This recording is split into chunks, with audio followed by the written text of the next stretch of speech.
Mestre e Senhor, venha conosco agora e sempre.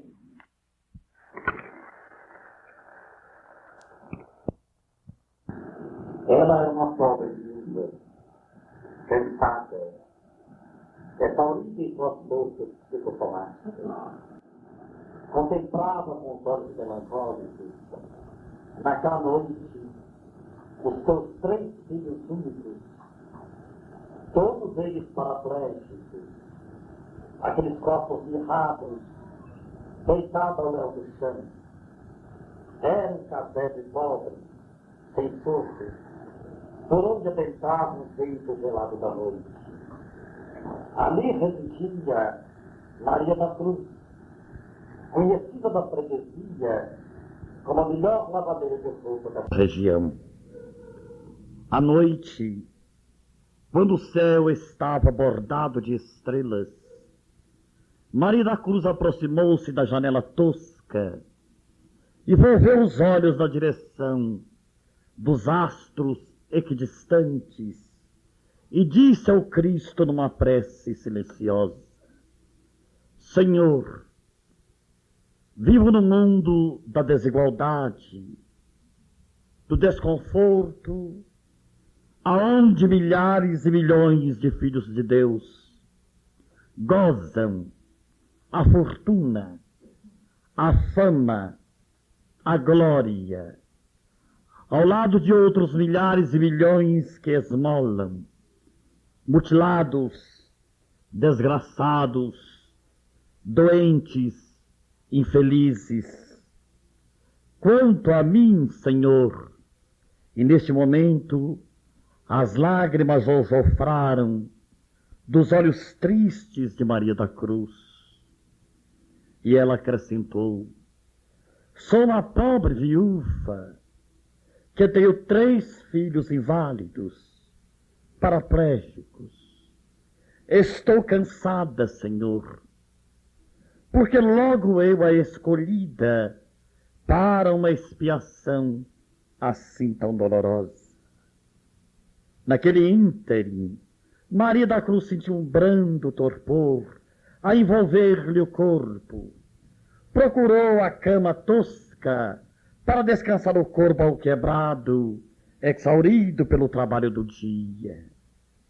E dormiu. E seu espírito, ao sair do corpo, pela bênção do sono, foi conduzido por mãos amigas e benfeitoras, de mentores espirituais, a uma bela região do mundo invisível, aonde ela, deslumbrada, contemplava embevecida a beleza do casario, a imponência das paisagens coloridas e aquele céu recamado de estrelas a luzirem distante. Aquela brisa perfumada adentrava-lhe pelos pulmões e ela respirava gostosamente, quando de repente ela se depara com um vasto campo, onde ela podia ler em letreiros luminosos: Campo das Cruzes. Ela aproximou-se do porteiro, todo vestido de luz, e perguntou-lhe com voz branda: posso entrar? Pois não, Maria. Mas como você sabe que eu me chamo Maria? Será que até aqui nas regiões do mundo espiritual sou conhecida pelo meu drama, pela minha miserabilidade, pelo meu desconforto, pela minha vida triste? Não, Maria. Aqui nós reconhecemos os que trabalham com o Senhor sem reclamar. Entre. E ela adentrou o recinto, e seus olhos contemplaram centenas e milhares de cruzes de todos os tamanhos. E ela, em companhia de seu cicerone espiritual, foi experimentando uma por uma, mas todas pareciam de chumbo, pesadas demais para suas forças enfraquecidas. Até que, após quase 3 horas consecutivas de tentativas malogradas, eis que Maria da Cruz consegue colocar uma das cruzes em seus ombros e respira aliviada, até que enfim vencera o teste. Olhou tomada de júbilo para o seu benfeitor espiritual e exclamou: esta sim, esta eu dou conta, esta cruz é minha. E o bentor lhe dissera, tomado de profunda bondade: Maria, é justamente esta cruz que você está carregando na terra. Lembre-se que o Pai Celestial jamais coloca fardos pesados em ombros débeis. Volte, Maria, ao mundo. Reassuma a responsabilidade do corpo que dorme, exercitando-se para a morte, e abençoe os seus filhos com o coração agradecido. Maria voltou-se para o corpo, e este a engoliu como a bainha faca. Ela abriu desmesuradamente os olhos tristes e contemplou mais uma vez aqueles 3 corpos mirrados que dormiam ao rés do chão. Mas ao invés de reclamar, de protestar, ela fletiu os joelhos e numa prece comovida a agradecer a Deus a bênção da revelação espiritual. E nunca mais Maria da Cruz reclamou de sua cruz expiatória. Mais tarde, ao ter conhecimento desta revelação, um sacerdote amigo foi procurá-la. E ao vê-la cantando alegre e jubilosa, quis identificar ainda mais o novo conhecimento que a pobre viúva conhecida da favela adquirira com os chamados espíritos, os chamados mortos. E ela lhe esclarecer a problemática da consolação, que visitar em transporte uma região espiritual e ali recebera as inesquecíveis lições da resignação, da humildade e da aceitação. E o sacerdote sorriu e falou-lhe: Maria, fato aconteceu com meu servo. Ele morava à beira de um rio, e todas as tardes, ao comer a sua única refeição, que se constituía de uma pobre batata, ele jogava as cascas no lençol das águas circulantes e dizia também ao Senhor: ó meu Senhor, quem há no mundo terrestre alguém tão pobre quanto este seu servo, que se alimente apenas com uma batata por dia? Mais tarde ele veio a saber que à margem do mesmo rio morava outro muito mais pobre e miserável, que comia as cascas da batata que a água lhe levava, e ao comê-las ele dizia: Senhor, permita que nunca falte a batata para o meu benfeitor desconhecido, para que eu sempre possa contar com os recursos das cascas. Nós nos lembramos muito oportunamente desta história narrada por Humberto de Campos, pelas mãos abençoadas de Chico Xavier, porque ela veio ao encontro de nossas necessidades espirituais. Nós que nos julgamos, às vezes, espíritos experimentados, de relativo conhecimento quanto à vida do espírito imortal, da transcendência da vida, da pluralidade dos mundos habitados, da justiça da lei, da causa e efeito e a reencarnação como sendo lei natural, às vezes nós claudicamos no momento do testemunho, falhamos naquele instante de fé. Ao olharmos para a natureza, vemo-la toda envolta na penumbra, na tristeza, e às vezes nem temos a pausa mental para mentalizar as estrelas, quais pirilampos perdidos na floresta do infinito.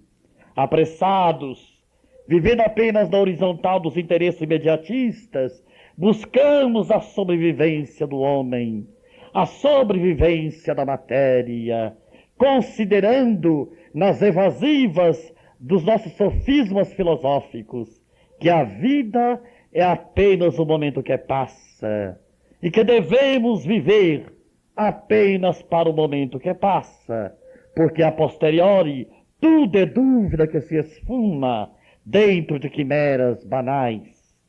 Mas na realidade do século XX, quando a humanidade se deslancha à procura de novas moradas em outras partes do universo, com suas espaçonaves velozes, no momento em que o homem abandona o dorso dos animais para voar além das estrelas, no momento de tantos arranha-céus pomposos, no momento da cibernética, no momento da tecnologia mais avançada, vemos a humanidade torturada, cansada, exaurida, infeliz, bombardeada psicologicamente em seus recursos psíquicos por lhes faltar a bênção da seiva da vida, que é justamente a crença em Deus.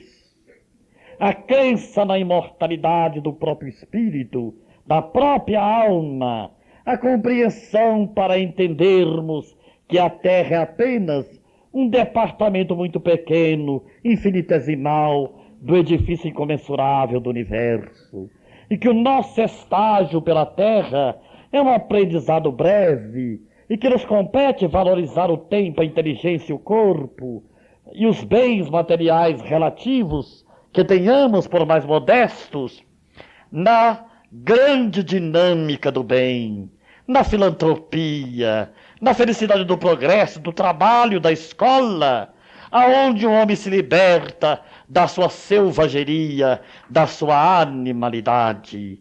E nas horas de tantas dores e de dores tantas, nas horas em que os canhões espolcam e as vidas são ceifadas aos milhões, nessa hora de tantas controvérsias, de tanta violência e conturbação psicológica, a humanidade é um barco a matroca, por falta justamente da vitalidade da fé raciocinada que apenas o Espiritismo pode introduzir na estrutura moral do homem e fazê-lo um cidadão consciente do universo. E a mensagem dos Espíritos, ela eclode em todos os continentes do globo, convidando o homem a pensar, não em termos de terceira dimensão, mas em termos de quarta, quinta, sexta dimensão do universo, aonde os mundos se dispersam em galáxias infinitas, dando uma ideia da totalidade da criação divina do Pai. Nesta hora, então, em que a tempestade açoita, em que a dor pulula em todos os lares, que o sofrimento amargura as almas, a doutrina espírita responde com a máxima serenidade: de onde viemos, quem somos, o que é a vida, porque se sofre e para onde vamos. É a hora do despertamento mental da humanidade. É aquilo que Herculano Pires diria: vivemos no momento da espiritologia, a era do espírito.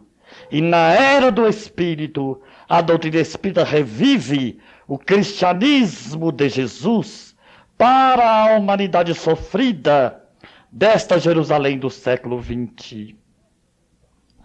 Indubitavelmente, ninguém ousa negar o grande avanço científico dos últimos tempos. Mas, em contrapartida, ninguém pode ignorar a grande obsessão coletiva, a grande tragédia da desagregação dos costumes de uma sociedade em decadência. E nesta hora de envelhecimento moral, quando a vontade se afrouxa e o homem se corrompe de suas qualidades intrínsecas, eis que a mensagem do Cristo, retumbante e bela, ecoa e cascateia das alturas, rompendo as dimensões do tempo e do espaço, para despertar a humanidade para os horizontes novos que o Espiritismo nolo descortina.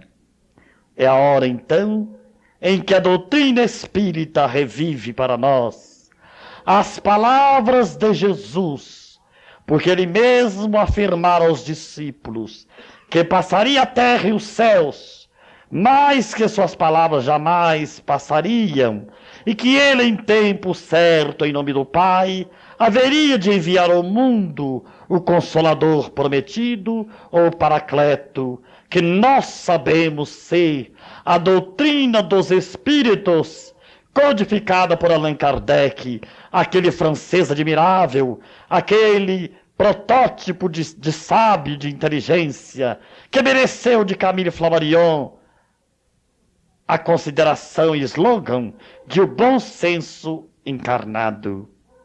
E em 1857, a humanidade intelectual, principalmente de Paris, de França, recebia o Livro dos Espíritos, a obra básica do Espiritismo, a estrutura filosófica dos Espíritos, da doutrina codificada, para que o pensamento humano pudesse encontrar uma diretriz equilibrada, correta, aonde a alma busca o seu Criador e com ele se encontra na intimidade própria. É a hora da imortalidade. E nós sabemos com Jesus, quando ele dissera aos discípulos: se os homens se calarem, as pedras falarão. E as pedras da sepultura se rompem, e aquele aparente silêncio faz ressombrar as vozes dos imortais, homens e mulheres e jovens e crianças de todas as gerações que compõem a humanidade da Terra, para nos ensinarem através da mediunidade de todos os povos que a vida continua independente da matéria física, que ela precede o berço e se alonga além dos limites dos cemitérios. É a vida do espírito que se perpetua, é a vida dos espíritos, filhos de Deus, herdeiros da criação, que voltam através da mediunidade de todos os povos de todos os tempos, para despertar a alma sofrida da humanidade para a realidade transcendental da própria imortalidade. E é nesta hora, grave e solene, do sofrimento em todos os campos vibratórios do planeta, que a humanidade está desencantada e infeliz, que o Espiritismo responde às mais graves questões da alma, de Deus, do universo, da imortalidade, da reencarnação, e mostra uma ética de comportamento, aquela padronizada por Jesus, porque quando Allan Kardec pergunta aos espíritos eminentes, codificadores da doutrina, qual foi o modelo que Deus enviou à humanidade? A resposta veio numa síntese admirável: Jesus. E o poeta, mais tarde, Belmiro Braga, haveria de cantar pelas mãos de sol de Chico Xavier: no mundo eu sempre supus, sem muita filosofia, que em prol do reino da luz, basta na terra sombria que os homens sigam Jesus e as mulheres sigam Maria. Os dois modelos, os dois protótipos, para que a humanidade de todos os tempos não se perdessem no labirinto do qual jamais lograriam sair. Então temos em Jesus o padrão para o homem espírito imortal, e temos na Rosa Mística de Nazaré, na Mãe Santíssima, o modelo de todas as mulheres. E a doutrina espírita, nas leis morais que ela nos ensina, pelos ensinamentos dos imortais, preceitua com muita categoria e precisão que apenas o comportamento moral do homem pode elevá-lo acima das grandes catástrofes dos infernos da teologia tradicionalista. Ninguém perece, ninguém está condenado aos infernos eternos. O espírito caminha desde os reinos mais primários da natureza. Como diz Leon Denis, a alma dormiu na pedra, sonhou no vegetal, agitou-se no animal e acordou no homem. E neste processo de ascese, infatigável, irreversível, ele percorre todos os sóis do infinito, até que um dia ele chega à perfectibilidade, à perfeição. E nós nos lembramos, ela era muito jovem, muito bela, era uma princesa, que todas as noites tinha um hábito interessante. Ela se debruçava à janela do palácio e, com seus olhos verdes, da cor das esmeraldas, ela contemplava os céus recamados de estrelas e monologava: no mundo não há ninguém mais poderoso do que eu. Tenho vassalos obedientes, damas, camareiras, súditos. Sou rica, todos me obedecem. E seus pés finos pisavam por tapetes de espessura razoável, até que numa noite, a princesa, à maneira de Maria da Cruz, foi levada a visitar uma magnífica cidade espiritual. Em lá chegando, ela, com seus olhos verdes de esmeraldas, que a natureza lhe incrustara nas órbitas, ela contemplou um magnífico palácio de torres azuis, todo bordado de estrelas. E ela, em júbilo e respeito, ajoelhou-se e perguntou entre o assombro e a admiração: benfeitor amigo, de quem é esta morada celeste? O benfeitor espiritual não se fez de rogado. Respondeu a nossa princesa: princesa, esse castelo pertence ao seu jardineiro. E ela, lívida, estupidificada, pôs-se num átimo de pé e disse: mas senhor, o meu jardineiro é um homem pobre, sem cultura, sem estrutura social, um analfabeto. Como pode ele ter do lado celeste uma morada celeste? Princesa, redarguiu o mentor espiritual, as moradias de cá não são construídas a peso de dinheiro e de status.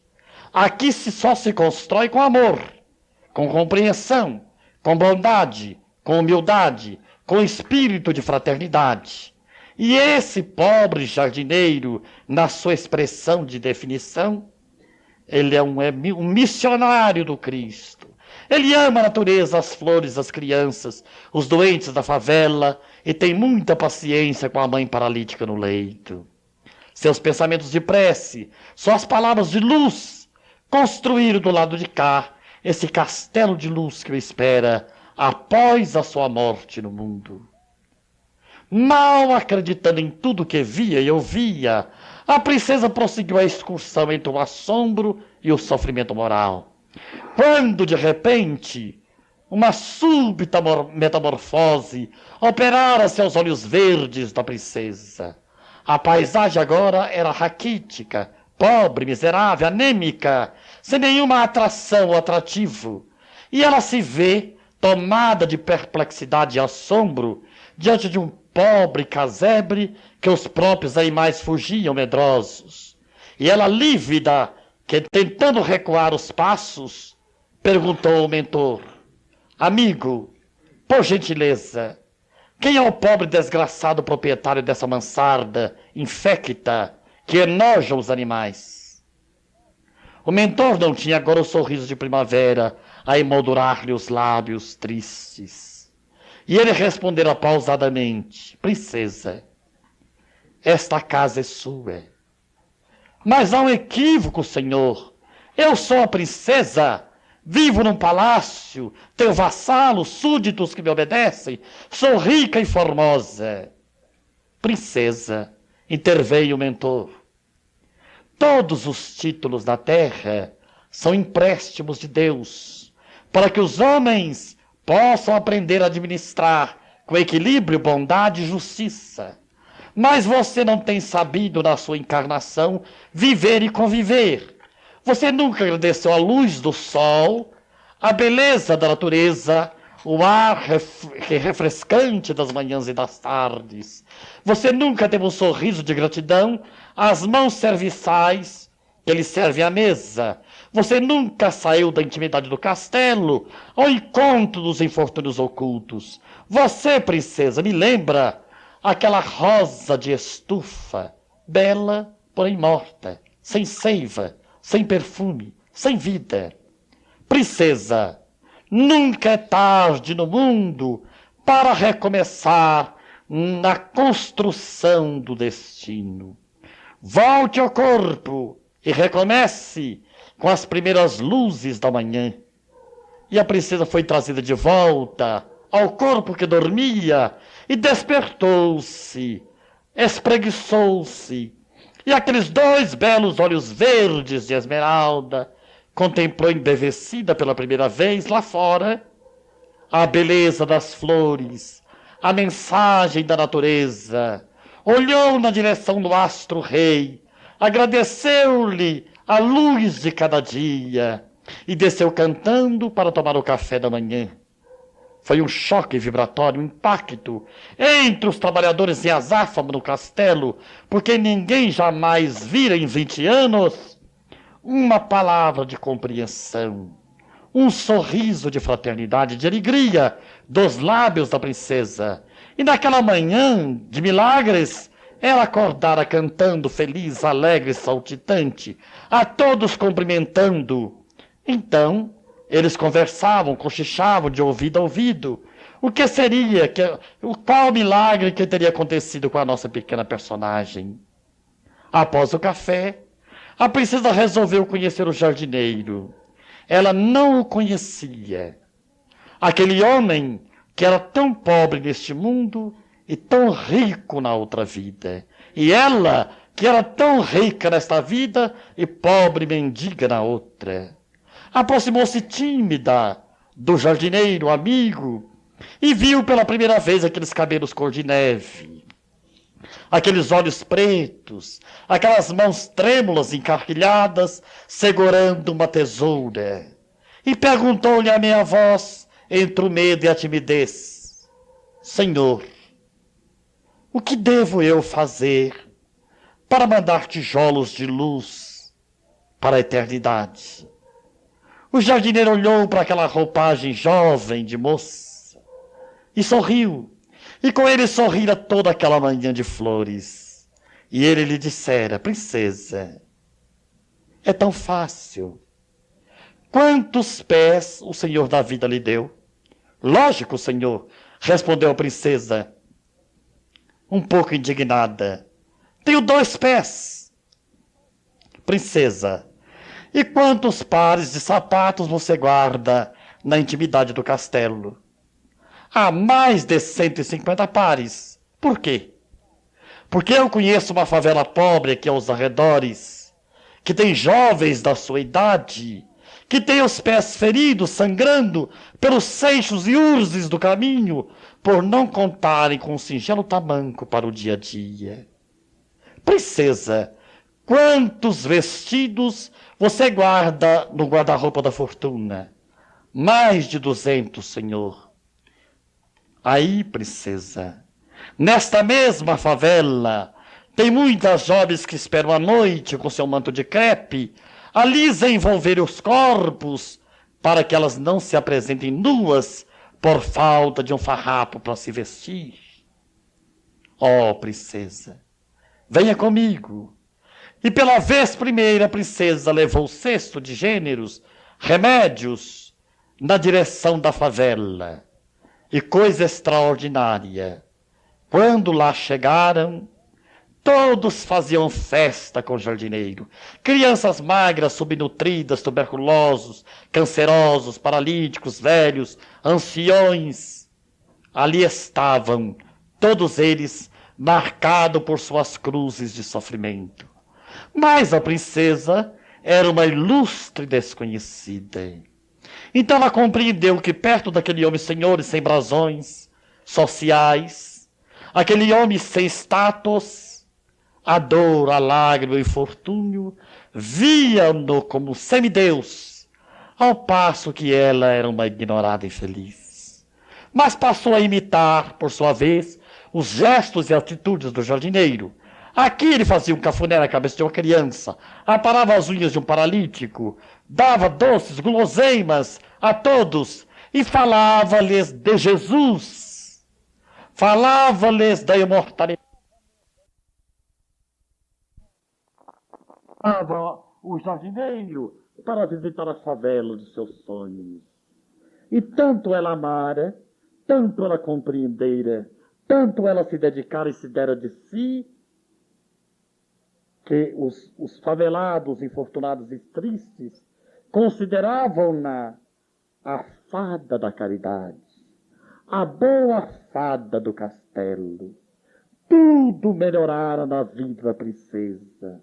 A felicidade, enfim, se entronizara-lhe no coração. Os olhos verdes esmeralda da princesa deitavam chispas de luz, a luz oriunda da bondade. E seus pensamentos elevados dialogavam sem palavras articuladas com os mentores da mais alta envergadura espiritual. E assim, por algumas décadas, a princesa se entregara à faina do bem, do amor e da caridade.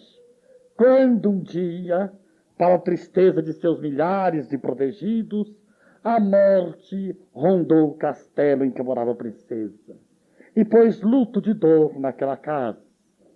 A princesa desencarnara, mas levada por uma coorte de espíritos superiores, ela foi visitar novamente a cidade espiritual que um dia lhe despertara o espírito para as realidades da vida maior. E deslumbrada, perplexa, ela vira ao lado do castelo do jardineiro um palácio todo ornamentado de estrelas. E ela perguntou, com voz embargada de emoção: Senhor, de quem é esse outro castelo?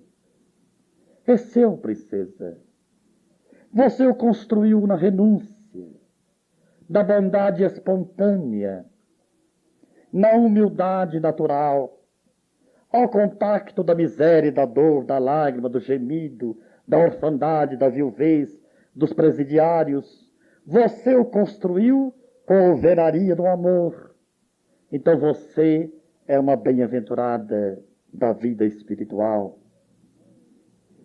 E nós nos lembramos destas duas personalidades, Maria da Cruz na miséria e na pobreza, e a princesa no palácio e na luxúria, duas vidas transformadas pelas mãos do Cristo, através de seus milhares de benfeitores espirituais, para que o homem pudesse entender mais tarde, nos exemplos das grandes almas transformadas, o poder que tem o Cristo de mudar a diretriz de todos nós. Vós que sofreis,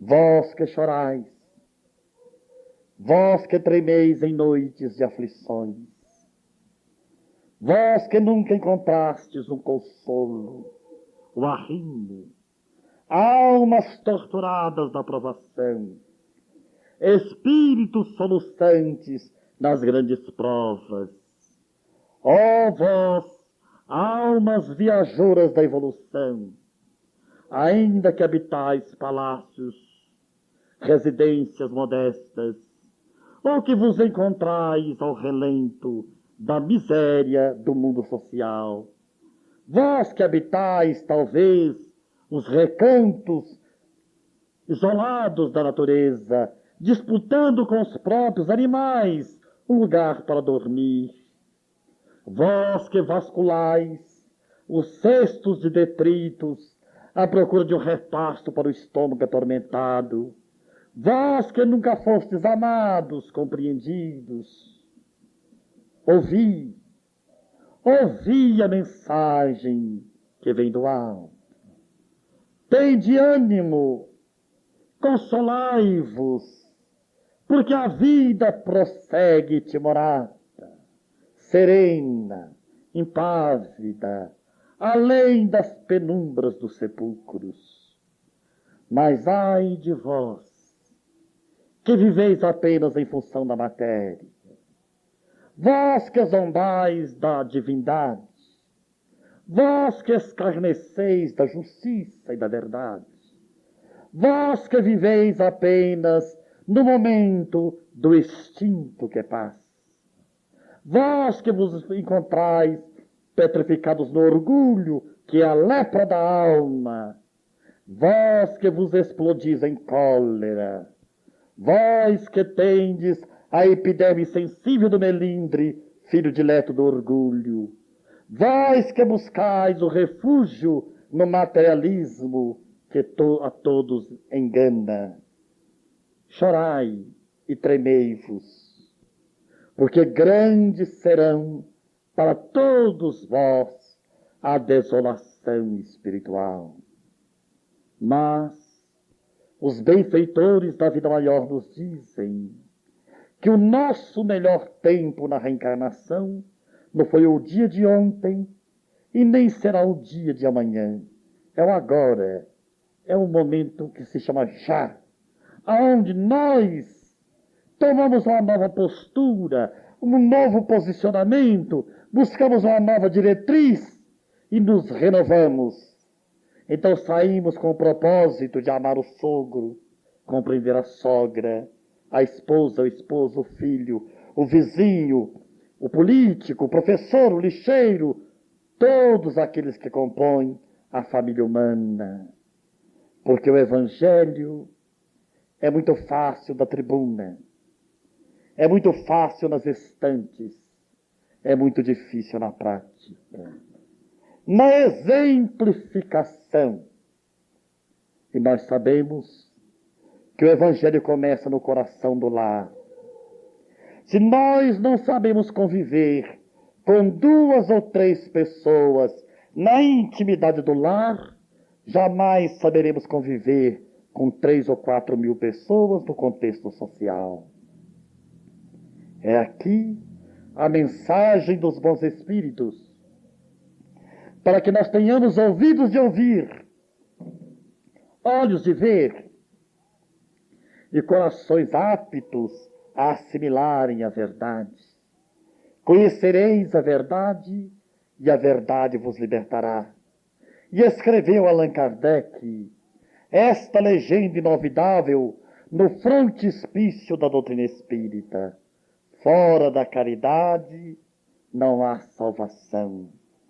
Bem-aventurados os bons, os pacíficos, os brandos, as almas desprendidas, que compreendem na humanidade a sua família maior, e que ajuda e passa, consola e devolve o entusiasmo de viver aos que caem exânimes no chão do desencanto. A caridade moral e a caridade material. Que o Senhor nos abençoe. Meus irmãos, então nós vamos nos convidar a nós mesmos para que nós elevemos os nossos pensamentos e unamos os nossos corações na mais doce paz, na bênção da esperança, da fé, do amor. Vamos agradecer a Jesus por todas as bênçãos que o Senhor tem nos concedido através dos tempos. Rogar a Jesus que nos perdoe por todas as nossas faltas e rogar ao Mestre de Nazaré, ao anjo da paz e sol de nossas vidas, que Ele possa nos abençoar e nos envolver em sua paz. Mestre, nós vos agradecemos por ter concedido a bênção de podermos nos reencontrarmos no tempo, laços espirituais, unidos pelos laços da amizade. E pedimos, Mestre, que o Senhor possa fortificar a nossa amizade através do tempo.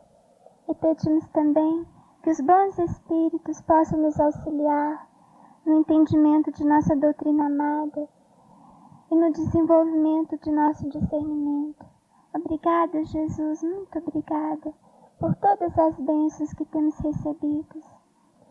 Mestre, nós ainda rogamos paz, muita paz, para todos os nossos irmãos que nos encontram conosco nessa tarde, e principalmente, Senhor, para todos os corações que choram e que sofrem, e para todos aqueles que não têm a felicidade, Senhor, de terem a doutrina amada como flor de luz desabrochando em nossos corações.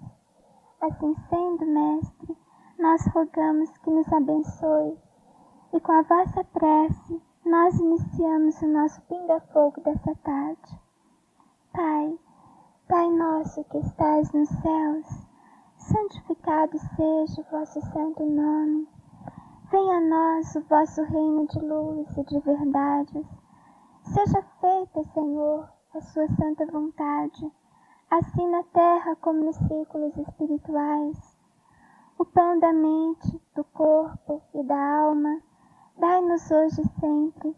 Perdoe-nos, meu Deus, por todas as nossas faltas e as nossas ofensas, assim como devemos perdoar quem nos ofende. E não nos deixeis cair em tentações, mas livrai-nos, ó Pai, de todas as ilusões que nos encarceram a alma ao mal. E não nos deixe, Senhor, entregue aos males que moram dentro de nós mesmos, porque é vosso reino e poder, a glória, a misericórdia, o amor e a luz, para sempre. Em nome de Jesus, que assim seja.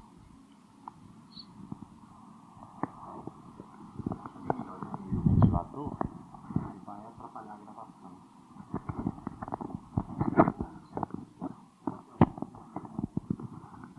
Bom, agora nós vamos passar para a nossa primeira pergunta.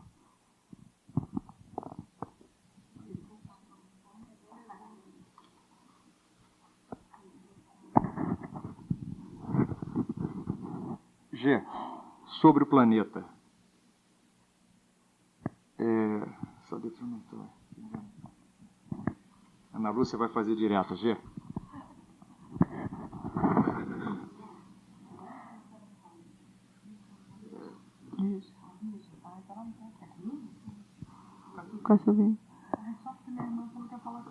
Jerônimo, foi a Flávia que mandou perguntar para você sobre o planeta Chupão. O que você tem a nos dizer sobre ele? Informações do plano espiritual, esse planeta ele se aproxima periodicamente da Terra e ele tem uma finalidade de higienização, nós poderíamos dizer, da psicosfera planetária.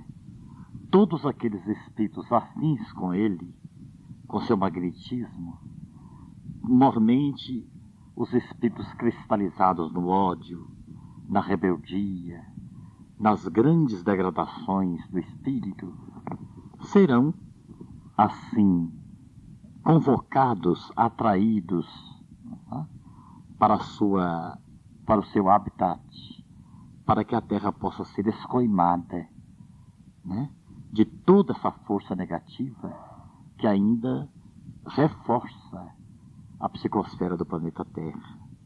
Nós acreditamos que seja um processo de limpeza, uma necessidade, e esses espíritos que serão reconduzidos ou recambiados a esse planeta, eles vão aprender, porque eles levarão suas luzes intelectuais a esse planeta, para que ele também possa crescer de nível. E a posteriori, quando esses espíritos estiverem nas condições de paz, de amor, eles retornarão a habitar a Terra ou planos melhores. Porque nós não podemos conceber seres eternamente degradados, ou então impossibilitados de um dia terem as suas luzes de felicidade. Então esse exílio é temporário, é apenas por um processo seletivo de valores, porque a Terra não pode, por muito tempo, continuar sob o império do ódio, da violência, do mal, porque por enquanto prepondera na Terra o mal sobre o bem. A predominância do mal é maior, mas o Cristo vem trabalhando desde os seus primórdios para que a Terra alcance o seu posicionamento entre os mundos felizes. Então é apenas um processo de limpeza.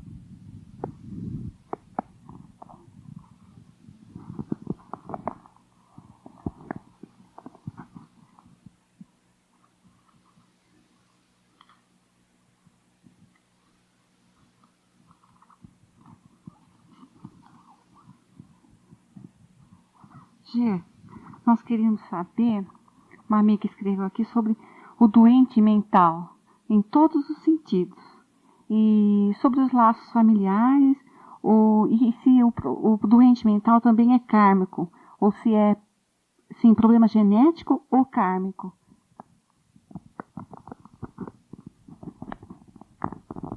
Evidentemente que nesse processo existem os processos kármicos, os grandes comprometimentos da alma em vidas anteriores, seja pelo abuso da inteligência, pelo abuso do poder, aonde eles perpetraram determinados deslizes ou desvios ou desmandos, comprometendo a estrutura mental. Porque nós sabemos perfeitamente que tudo quanto nós semeamos, pela lei, havemos de colher. Então, se ontem, nas nossas vidas pretéritas, nós usamos mal o poder, a inteligência, o livre-arbítrio, perpetrando o ódio, entrando no direito de felicidade dos outros, causando o mal ao invés do bem, ou então no caso até do próprio suicídio, dos abortos criminosos, nós retornamos às reencarnações sucessivas com a nossa economia mental abalada, comprometida, agravada, subjugada ou invadida pelas forças desequilibradas, trazendo também nos bastidores do invisível as vítimas que nem sempre souberam nos perdoar, que nem sempre conseguiram nos perdoar, e eles permanecem por um tempo indeterminado, influenciando a nossa vida psíquica, a nossa vida mental, deixando-nos em estado de conflitos permanentes ou até de loucura. Nós sabemos disto. Os juízes, os magistrados, que não souberam medir justiça com amor, conciliar justiça com amor, e que usaram da arbitrariedade, infelicitando réus até inocentes, eles se comprometem de tal forma com esses processos de demência que passam a vida toda no sanatório, ou então deambulando pelas ruas como débeis mentais ou alienados mentais.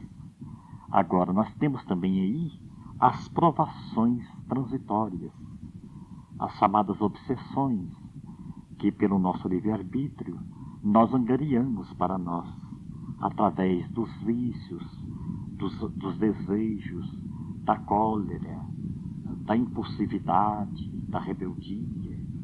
A nossa vida mental oscila, e nesta oscilação, às vezes nós entramos em simbiose com determinados amigos espíritos que passam a viver conosco no clima mental em comum, como se vivesse a nossa mente fosse um apartamento aonde nós os alojássemos por um período de tempo.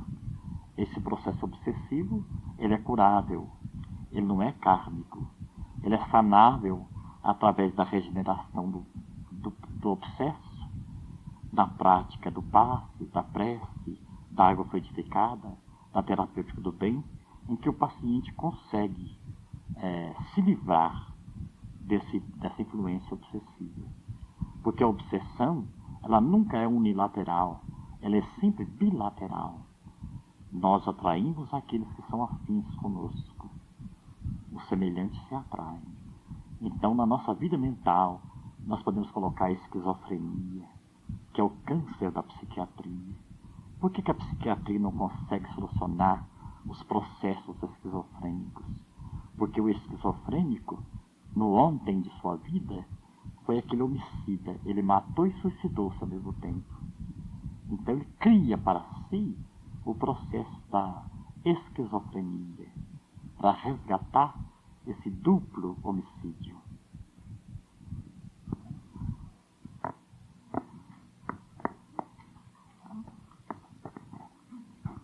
G, nós poderíamos saber quem fomos no passado?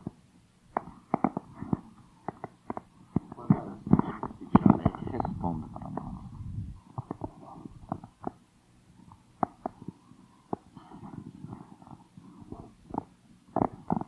Nós sabemos através de ensino dos próprios espíritos que todos nós temos condições de saber quem fomos no passado através da mediunidade. Mas nós temos que prestar muita atenção e ter muito cuidado a esse respeito, porque muitos de nós não temos ainda condições de saber, de suportar a carga do conhecimento de quem fomos nós no passado. Porque nós sabemos através do nosso campo de batalhas, das nossas lutas pessoais aqui no hoje, que nós não fomos assim espíritos beneméritos, bons no passado. Nós erramos e erramos muito. Então nós perguntamos a nós mesmos, será que nós teríamos condições de saber que nós fomos, por exemplo, assassinos de nosso próprio filho que volta no nosso lar no hoje? Então, a esse respeito nós temos que ter muito cuidado. Por vezes é desvendado o passado a certos espíritos que necessitam. No caso, vamos tomar Jerônimo como exemplo. Ele necessitou saber de seu passado para obter um consolo maior. Agora, por que nós, espíritas, que sabemos da verdade, que temos a bênção da esperança em nossas vidas, por que nós vamos precisar saber de nosso passado, se nós ainda temos tanto a construir no hoje e no futuro? Então, o Evangelho nos ensina que é uma bênção o esquecimento do passado. Então não vamos nos preocupar com o que nós fomos no ontem, se nós ocupamos a posição de reis e de princesas, de generais de comando, porque bem-aventurado os simples e bem-aventurado aqueles que dão a maior importância ao agora. O agora é o momento mais importante para nós.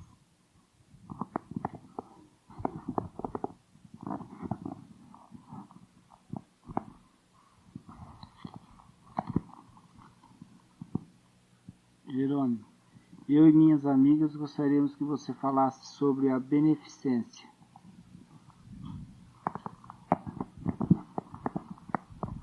Esta pergunta nos faz lembrar um conselho que o Chico Xavier nos deu no ano de 1963.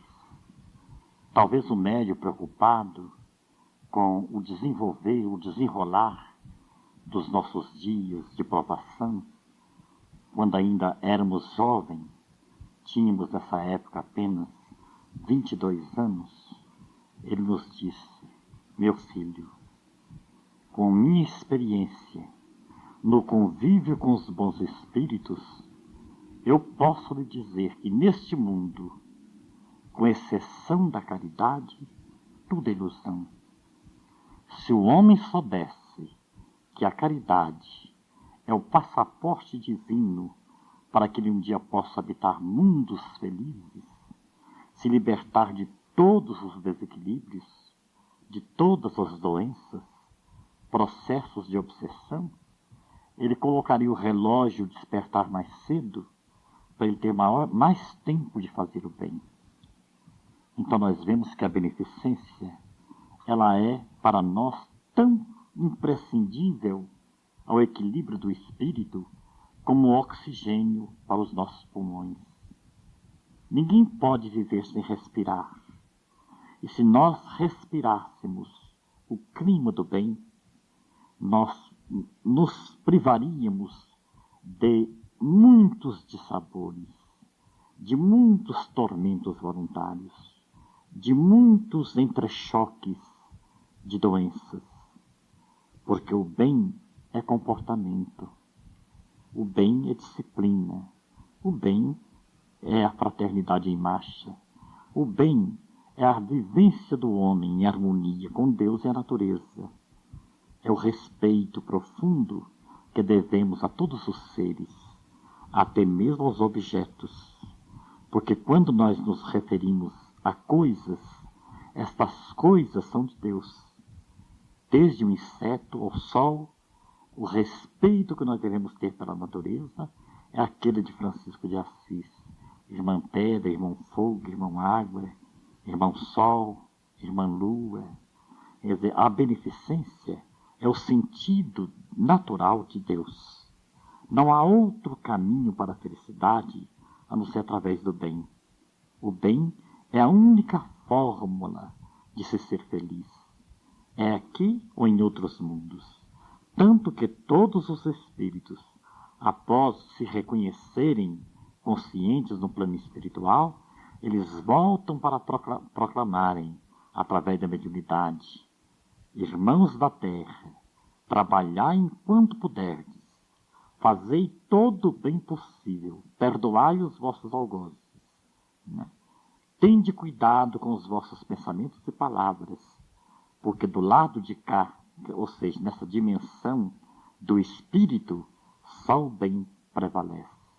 Não há títulos, tradição de família, status da terra que possa influenciar na nossa felicidade futura. A única alteração para melhor é a alteração do bem. Se nós fizermos o bem, olvidando todo o mal. Agora, onde começa o mal? Na nossa omissão ao bem. Porque muitas pessoas dizem: eu não faço bem, mas também não faço mal, querendo um campo de neutralidade. Mas, segundo Emmanuel, no campo do espírito não existe a neutralidade. Ou nós somos positivos, ou nós somos negativos. O preguiçoso está gerando a miséria. O indiferente está criando na sua psicosfera uma névoa congelante. Ele está se petrificando. Ele está criando para si maiores entraves e dificuldades de futuro. Então, só o bem é a grande solução para a felicidade da humanidade. Não há cientista algum, droga nenhuma, situação econômica nenhuma, nenhum milagre social que possa superar a força que existe no bem. Aliás, só através do bem é que se pode conceber a palavra felicidade. E a beneficência está ao alcance de todos, porque ela não depende do talão de cheque.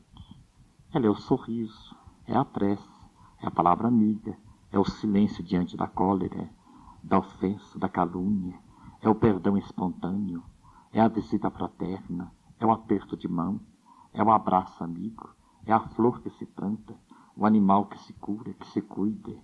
Quer dizer, o bem está tanto ao alcance do mendigo como do rei. E nesse campo, às vezes, o mendigo está muito melhor do que o rei. Porque, às vezes, o homem rico, respeitando aqueles que já conseguiram conciliar o bem naturalmente, o homem rico tem muita dificuldade em fazer o bem.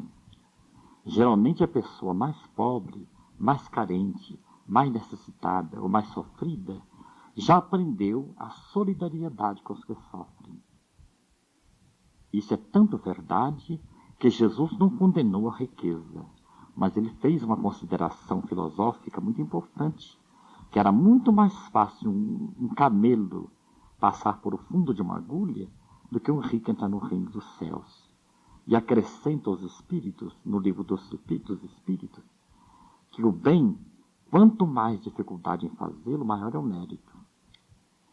Por isto que Jesus louvou o óbolo da viúva, porque naquela tarde de Jerusalém, as multidões, cada um colocava no gasofilácio, aquele cofre público, conforme as posses que tinham. Os ricos faziam grandes ofertas, e ele em silêncio observava tudo. Quando surge na fila uma pobre viúva que dispunha apenas de uma pequenina moeda, E ela deu a moeda. Ela renunciou à própria necessidade. Ela deu do que não tinha. Então Jesus disse, esta em verdade deu mais do que todos. E ainda que nós tivéssemos os braços amputados, a ausência de sol nos olhos, de som nos ouvidos, ainda que nós não dispuséssemos de um só grama de saúde física, nem esta situação nos impediria de fazer o bem, porque o bem tem o tamanho do coração de cada um.